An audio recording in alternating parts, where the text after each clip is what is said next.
If you're new to coin collecting, you've probably seen certified coins like these and wondered, what the heck do all these letters and numbers actually mean?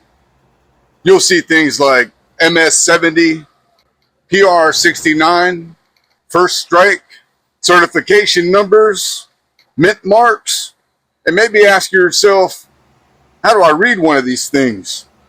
There are several well-known third-party grading companies in the coin collecting hobby, including companies like PCGS, NGC, and ANAC, and among others.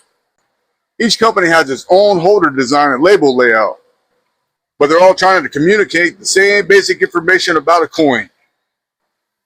For today's video, we're only going to be using 3 certified coins from our own collection as examples. Even though they're different grading companies, once you understand these 3 holders, you'll have a much better understanding of how to read certified coin holders in general. We'll also use the 2027 Red Book and the Cherry Picker's Guide to explain why coins are certified, how the Sheldon scale works, and what some of these abbreviations mean. Welcome to the Coin Cabinet. Before we begin, we just want to mention that we're not professionals by no means. We're simply collectors who enjoy this hobby, love learning, and like sharing what we discover along the way. We always encourage everyone to do their own research as well. So let's get started. One thing we really appreciate about the 2027 Red Book is that it explains much more than just coin values. It also explains why third-party grading became such an important part of coin collecting. Third-party grading gives collectors an independent opinion about a coin's authenticity and condition. The grading company isn't the buyer, though, and it isn't the seller. Its job is to identify the coin, determine whether it's genuine, assign it a grade using accepted industry standards, and encapsulate it in a protective holder. When most people think about grading, they think it's only about assigning a number, but professional grading companies actually do much more than that. Authentication is especially important because counterfeit coins have become more common over the years. While no system can totally eliminate every counterfeit, having a coin examined by a reputable third-party grading company gives collectors greater confidence that it has been evaluated by experienced professionals. Think about it this way. If you were spending hundreds or even thousands of dollars on a coin, would you rather rely on the seller's opinion? Or would you rather have an independent grading company examine it first? That's one of the biggest reasons certified coins have become such an important part of today's hobby. Now that we know why coins are certified, let's talk about the grading scale.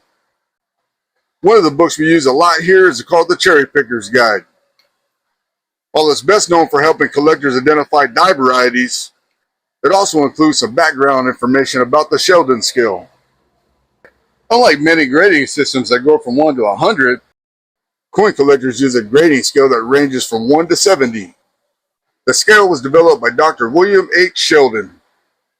A grade of 1 represents a heavily worn coin, while a grade of 70 represents a perfect coin, with no post-production imperfections visible under standard grading conditions.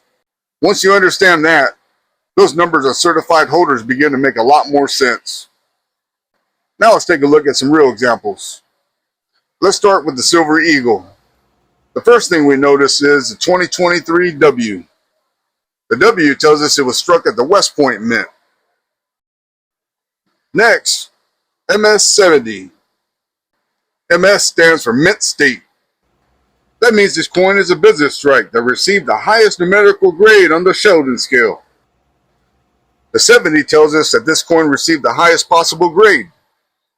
Below that, you see the certification number.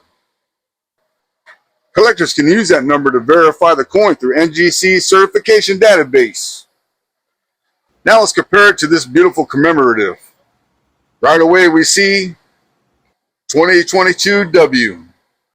Again, a West Point Mint. And next, PR69 DCAM. PR stands for proof. Proof coins are specially made for collectors using specially prepared dies and planchets. They're struck with extra care to produce sharp-like details and beautiful mirror-like surfaces. Now look at the number 69. That tells us this coin is nearly perfect.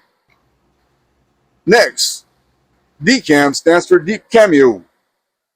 That means this coin has a beautiful contrast between the frosted raised design and the mirror-like background. When you tilt the coin though, you can really see those mirrored fields and frosted details. Now look at the top. This coin also carries the first strike designation. That means it met PCGS's eligibility requirements for coins submitted shortly after the US Mint released them. It doesn't mean this was literally one of the very first coins struck. Every line on this holder tells us another part of the coin's story. Now let's finish with something completely different. This isn't a modern proof. It isn't mint state. It's a circulated coin. The grading company determined this coin is genuine. It also received the grade very good. This reminds us that certified holders aren't only for perfect coins. Many collectors submit older coins because they want professional authentication, protection, and a consistent grade. Should every coin be graded? That's another question many collectors ask. The answer is, not necessarily. Grading costs money. For many common coins, the grading fee may cost more than the coin is worth. Collectors often choose to grade coins because they're rare, valuable, suspected varieties, or because they want professional authentication and long-term protection.